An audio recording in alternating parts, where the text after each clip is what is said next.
Hello, my name is Scott Ellsworth. I'm a writer and a historian.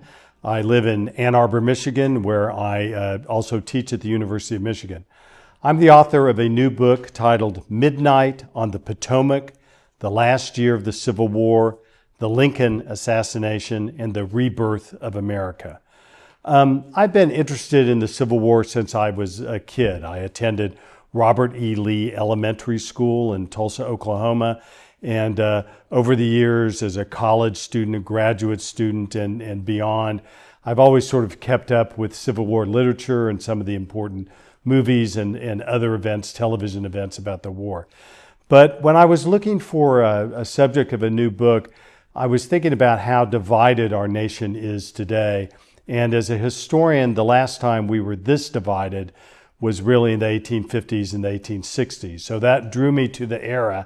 And as I started looking deeper into the era, I realized that our notions of the war and what was going on and some of the characters involved was really wrong. The most prominent example being John Wilkes Booth. We've been taught that John Wilkes Booth was this sort of sad figure, a second-rate actor who very much lived in the shadow of his more famous brother and father and brother. But John Wilkes Booth was not that way at all. He was an absolute superstar. He sold out theaters from New York City to Chicago to St. Louis to Philadelphia. Hundreds of people were turned away from his performances. He was immensely popular with all sorts of people, and he brought this new physicality to American acting. But he was also very much, not only was he a Confederate sympathizer, he was also connected with a number of members of the Confederate Secret Service.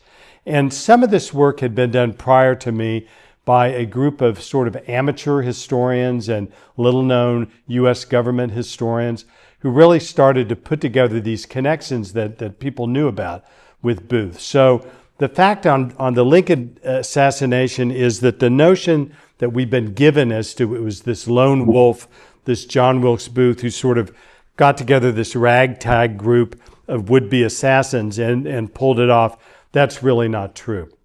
But there were other things I discovered in this research as well, too. And one is really how close we came to losing our country. We were just by the skin of our teeth that the Confederacy ultimately fell, also that slavery was ended as well, too. So this is a book that really casts a new look at some of this material. Sherman's march is not about burning plantations. It's a great march of liberation where tens of thousands of African American slaves joined Sherman's army to liberate themselves.